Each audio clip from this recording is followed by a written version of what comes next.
बहुत समय पहले की बात है। एक गांव में नंदू और उसका परिवार रहता था, जिसमें नंदू अपनी माँ, दादी और अपनी पत्नी नेहा के साथ रहता था।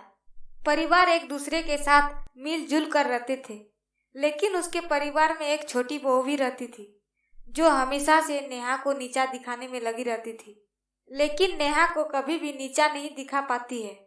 नेहा बहू, कहाँ हो? जरा मेरे पास आओ तो।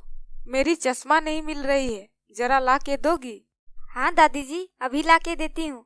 वहीं कहीं रखी होगी ना। ये बुढ़िया तो हमेशा नेहा नेहा ही करते रहती है, मेरे तरफ तो बिल्कुल ध्यान नहीं देती है। शीला बहू, तुम यहाँ क्या कर रही हो? किचन का सारा काम हो गया कि बाकी है? हाँ माँ जी, सारा काम हो गया, बस थोड़ी सी चटनी बनानी है, उसके बाद हम सबके लिए नाश्ता लगा देंगे। और फिर सब लोग नाश्ता के लिए बैठ जाते हैं। जैसे ही कमला खाना मुंह में लेती है, तभी कमला कहती है, नेहा बहू, क्या नाश्ता तुमने बनाया है? माँ जी, आज मैंने नाश्ता नहीं बनाया है, आज तो शीला ने नाश्ता बनाया है। क्या हुआ, कोई बात है क्या? मैंने तुम्हें कितनी बार बोला है कि खाने के मामले में तुम ही ध्यान देना। देखो तो, ये दाल से जलने की वास आ रही है। शीला से किचन का काम तो होता ही नहीं है। ठीक है माँ जी, अगली बार खाने का सारा काम मैं ही करूँगी। शीला को बिल्कुल भी हाथ नहीं लगाने दूंगी। शीला, तुम आज के बाद किचन में पैर मत रखना। तुम्हें तो खाना पकाना ही नहीं आता है। जब अच्छे से सीख जाओगी तब तुम बनाना। ऐसा कह के सारे लोग सुबह नाश्ता थोड़ा थोड़ा कर लेते हैं और फिर सब अपने अपने कामों में चले जाते हैं। तभी शीला मन ही मन सोचती है, इस नेहा का तो सब कोई तारीफ करता है, मेरी तो किसी को फिक्र ही नहीं है। लगता है हमें ही कुछ करना पड़ेगा। ऐसा सोच के शीला नेहा के कामों में नुकसान पहुंचाने लगती है, जिसके कारण नेहा को थोड़ी बहुत डांट पड़ने लगती है, जिसे देख शीला के मन में खुशी आ जाती है। ये क्या हो रहा है नेहा? तुम तो सारे काम अच्छे से कर लेती हो, तो फिर दादी और माँ ने तुम्हें ऐसा क्यों कहा? पता नहीं जी, आज मेरे साथ ऐसा कैसे हो गया। पहले तो ऐसा कुछ नहीं हो रहा था। लगता है हमें थोड़ा ध्यान से काम करना पड़ेगा। तुम बिल्कुल ठीक कह रही हो। तुम्हें सारा काम ध्यान से करना होगा, तब सब ठीक हो जाएगा। फिर नेहा वैसा ही करती है, सारा काम ध्यान से करने लगती है और फिर सबका मन जीत लेती है। ऐसे ही कुछ दिन बीत जाते हैं और फिर घर में एक पूजा की तैयारी होती है, जिसमें सारा खाना पूजा में लगने वाला भोग का काम नेहा को सौंप दिया जाता है और घर का खाने वाला खाना शीला के जिम्मे दिया जाता है। इस महारानी को पूजा का खाना बनाने मिल गया और हमें किचन संभालना पड़ेगा। हमसे तो ये नहीं हो पाएगा। नेहा बहू, सारा काम ध्यान से होना चाहिए, क्योंकि यही खाना हम पूजा के बाद भंडारे में भी उपयोग करेंगे, इसलिए ध्यान रहे। जी माँ जी, बिल्कुल ध्यान से काम करूँगी और सारे मेहमान का अच्छे से ख्याल रखूंगी। और शीला, तुम हम सबके लिए हलवा बना लेना, ताकि पूजा के बाद उस हलवे को खा के हम अपना उपवास तोड़ेंगे। मगर ध्यान रहे, हलवा पिछली बार के जैसा जला मत देना। ठीक है माँ जी, इस बार हलवा नहीं जलेगा, पूरा ध्यान से हम बनाएंगे। ऐसा बोल के सब अपने अपने कामों में लग जाते हैं। नेहा अपने भंडारे की तैयारी करने लगती है और शीला किचन में चली जाती है। किचन में जाने के बाद शीला मन ही मन सोचती है, ये सही मौका है नेहा को सब घर वालों के सामने नीचा दिखाने का। बड़ी आई है भंडारा का खाना बनाने वाली। ये सब सोच के शीला हलवा बना रही होती है। तभी उसका ध्यान हलवा में नहीं जाता है और हलवा जल जाता है, जिसे देख शीला कहती है, उस महारानी के चक्कर में मेरा हलवा जल गया, अब मैं क्या करूँगी। ये बात कहाँ से आ रही है शीला बहू? तुमने ये क्या किया? सारा हलवा जला दिया। अब सारे लोग क्या खाएंगे? तुम्हारा ध्यान कहाँ रहता है? ओ माँ जी, थोड़ा मेरा फोन आ गया था, इसलिए मैं बाहर चली गई थी। हमसे गलती हो गई, मैं अभी दूसरा हलवा बना देती हूँ। घर में सारे मेहमान आ गए हैं और तुम्हें कोई चिंता ही नहीं है। तुम इतनी लापरवाह कैसे हो सकती हो?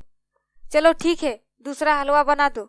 ऐसा करके कमला वहाँ से चली जाती है और शीला दूसरा हलवा बनाती है, लेकिन लेट हो जाता है। फिर शीला के मन में एक बुरा ख्याल आता है, मेरा तो हलवा ही जल गया, जिसके चलते माँ जी ने हमें इतना सुनाया। अगर नेहा का खाना खराब हो जाए तो कैसा रहेगा। इतना कह के शीला चुपके से नेहा जहाँ भंडारा का खाना पकाती है वहाँ चली जाती है और नेहा ने जो भोग के लिए खीर बना के रखी थी उसमें कुछ मिला देती है, जिसके वजह से सारा खीर खराब हो जाता है, जिसे देख नेहा बिल्कुल घबरा जाती है। अरे ये क्या हो गया, सारा खीर तो खराब हो गया, अब मैं क्या करूँगी। अब तो सारे मेहमान भी आ गए हैं, इस खीर को अगर माँ जी ने देख लिया तो बहुत गुस्सा करेंगी। ऐसा सोच सोच के नेहा वहीं बैठ जाती है। तभी वहाँ नंदू आ जाता है। नेहा, क्या हुआ तुम्हें? तुम इतनी घबराई हुई क्यों लग रही हो? क्या बात हो गई, जरा हमें भी बताओ। देखिए ना, मैंने तो अभी खीर बना के रखी थी और आके देखती हूँ कि सारी खीर खराब हो चुकी है। अरे इससे घबराने की कोई बात नहीं है। सोचो कि इससे और कुछ बना सकते हैं क्या।